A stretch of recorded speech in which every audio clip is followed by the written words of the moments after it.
Mengulas sejauh mana realisasi program peremajaan sawit rakyat ini, saat ini kami telah terhubung dan tersambung dengan anggota Komisi 4 DPR RI, Yohanis Franciscus Lema. Selamat siang Pak Ansy, apa kabar? Salam sehat Pak Ansy. Selamat siang, kabarnya luar biasa.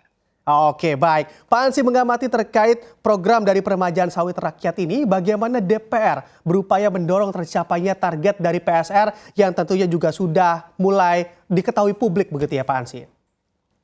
Yang pertama terus terang kami prihatin karena program peremajaan sawit rakyat yang ditargetkan bisa mencapai 540.000 hektar dalam kurun waktu 2017 hingga 2023 ini, dengan target per tahun itu bahkan mencapai 180.000 hektar, itu masih jauh dari ekspektasi ini.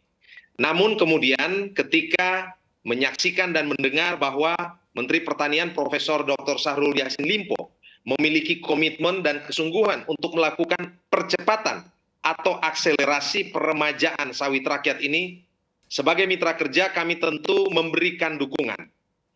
Kenapa penting hal ini? Karena terus terang saya mengutip data BPS.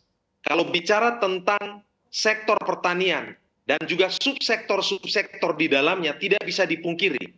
Perkebunan itu menyumbang devisa negara bahkan sampai 90% dalam konteks sektor pertanian secara keseluruhan. Dan kalau kita bicara komoditi-komoditi di sektor perkebunan, jelas bahwa dari nilai ekspor komoditi perkebunan yang mencapai 577,17 triliun atau berkontribusi sebesar 92,34% dari total nilai ekspor komoditi pertanian, itu ekspor kelapa sawit itu bahkan mencapai atau memberi kontribusi sebesar 73,83%. Artinya, kita harus mengakui dan tidak bisa dipungkiri, bicara komoditi sawit, ini sebenarnya kita bicara komoditas yang super strategis, super vital. Ini adalah komoditas unggulan dan andalan kita untuk ekspor. Kenapa? Karena menyumbang devisa negara, dan juga ini bisa meningkatkan kesejahteraan rakyat dan untuk mendukung kemajuan sektor pembangunan ini. Nah, saya kira ini poin yang menjadi penting. Namun pertanyaan selanjutnya, kenapa target PSR ini rendah? Nah, menurut saya memang harus dievaluasi dalam banyak sisi. Kami mencatat terus terang terkait dengan keberadaan institusi BPD PKS sebagai institusi resmi yang ditunjuk oleh negara berdasarkan undang-undang untuk mengelola dana sawit ini, kami melihat BPD PKS ini mestinya lebih adil, lebih fair untuk mengalokasikan anggaran kepada para petani rakyat ini. Kami mencatat ya data total dari tahun 2015 sampai tahun 2021 dari 139,2 T atau triliun, dana yang dipungut ini hanya sebesar 6,59 triliun yang diberikan untuk kegiatan peremajaan sawit rakyat. Artinya sekitar 80% subsidi dari pengumpulan dana sawit rakyat ini fokus diberikan untuk program pengembangan biodiesel. Dan kalau kita bicara biodiesel, itu berarti ada bisnis korporasi besar. Nah, jadi kita bicara dalam payung besar peremajaan sawit rakyat, tetapi alokasi dan distribusi anggaran 80% untuk biodiesel, sementara sisanya itu hanya 6,59 triliun untuk percepatan ya peremajaan sawit rakyat. Menurut saya ini kita perlu evaluasi besar-besaran soal ini. Karena apa? Karena kalau bicara sawit rakyat, hari ini tidak bisa kita pungkiri. Pertanyaannya, mengapa peremajaan ini atau mengapa sawit rakyat ini perlu dilakukan? Karena jelas kondisi pertanaman kita ya itu sudah tua. Bahkan banyak yang rusak. Bahkan juga hari ini kita bersoal ya dengan kondisi benih. Banyak benih di lapangan itu yang bukan benih unggul dan benih berkualitas.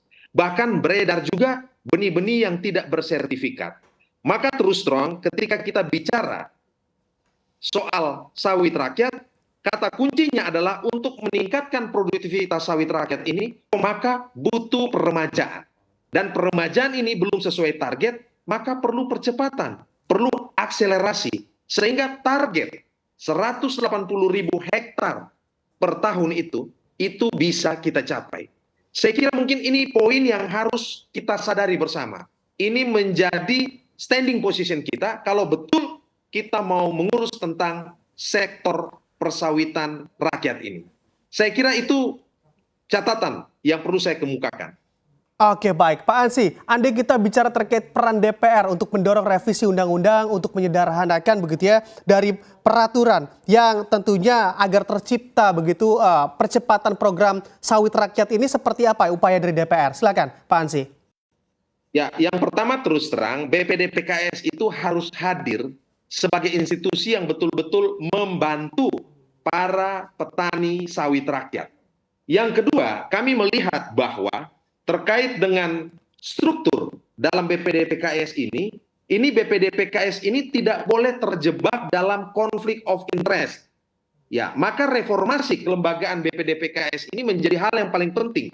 Tidak boleh ada kemudian, mohon maaf, representasi korporasi besar yang memainkan peran yang sangat besar sebagai dewan pengarah yang mengatur seluruhnya, yang kemudian terus terang dalam hal alokasi anggaran saja menurut kami tidak begitu fair. Yang kedua, tentu DPR RI mendorong dilakukannya konsep kemitraan.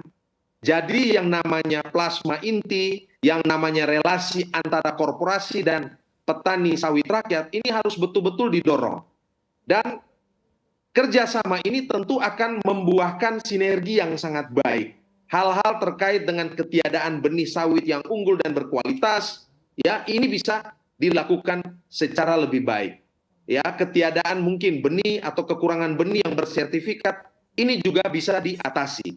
Dan terus terang hal yang paling konkret itu adalah terkait dengan percepatan realisasi PSR ini, proses administratif ya, terutama untuk para petani rakyat ini jangan berbelit-belit, ya, harus dibantu untuk dipermudah. Yang kemudian adalah aspek alokasi anggaran, ya. Kita perlu keberpihakan yang tegas sehingga kemudian perlu ditingkatkan atau dinaikkan dana untuk PSR ini dari 30 juta per hektar itu hitung-hitungan kami perlu mencapai sampai 60 juta per hektar. Nah, ini beberapa hal yang harus atau bisa kita lakukan terkait dengan percepatan program peremajaan sawit rakyat ini. Oke, baik. Pak Ansy, untuk rekomendasi, kiranya rekomendasi apa yang tentunya juga dapat diberikan dari Komisi 4 kepada Satgas Sawit yang baru dibentuk begitu oleh pemerintah baru-baru ini agar identifikasi permasalahan di sawit juga akan bisa cepat teratasi, Pak Ansy? Ya, Komisi 4 DPR RI sebenarnya telah membentuk Panja Sawit Rakyat dan Panja ini sudah bekerja.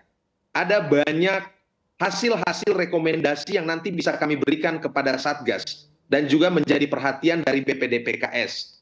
Tetapi poin penting beberapa hal tadi sudah saya sampaikan, ya, terutama terkait dengan pengadaan benih unggul, peremajaan ini harus dipercepat, dan kegiatan peremajaan sawit rakyat ini ya dilakukan dengan perlu juga mengganti pohon kelapa sawit yang telah berusia tua, 20-25 tahun itu yang hasil produksinya itu tidak sebaik ya dengan sawit-sawit yang baru gitu.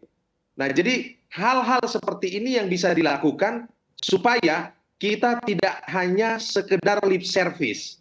Komitmen itu harus diwujud nyatakan dalam bentuk tindakan nyata.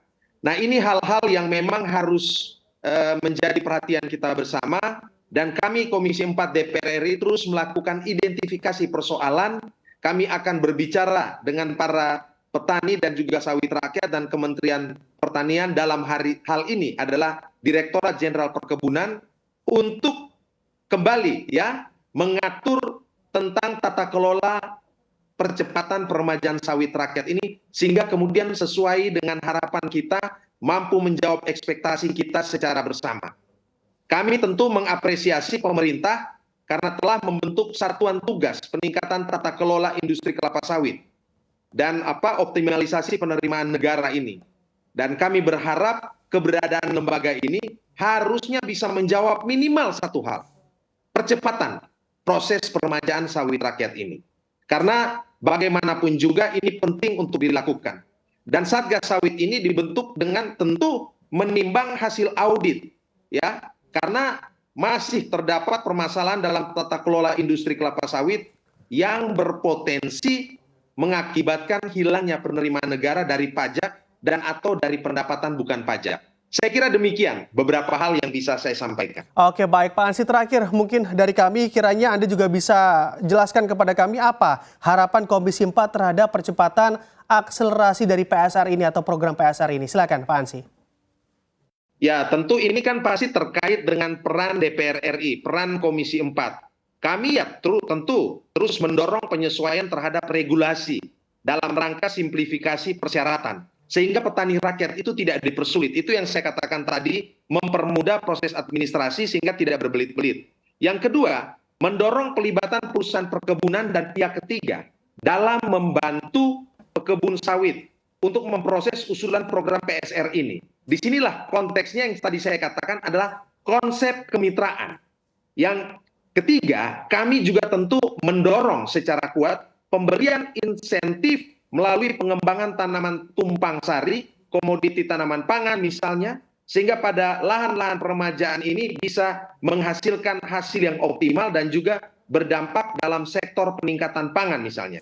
Dan tentu karena bicara tentang tanah dan sebagainya, kami juga mendorong ya bersama instansi terkait lainnya seperti Kementerian Lingkungan Hidup dan Kehutanan yang merupakan mitra kerja Komisi 4, juga Kementerian ATR BPN, Kemenko Bidang Perekonomian agar dapat memberikan akses atau kemudahan bagi para pekebun rakyat ini untuk pemenuhan persyaratan program PSR. Ya, khususnya dari aspek status lahan calon pekebun PSR ini. Saya kira ada 4 hal ini yang harus menjadi kerja Komisi 4 untuk mendukung proses PSR ini. Demikian. Oke, baik. Terima kasih Yohanis Franciscus Lemas selaku anggota Komisi 4 DPR RI atas diskusinya di siang hari ini. Sehat dan sukses selalu tentunya untuk Anda Pak Ansy.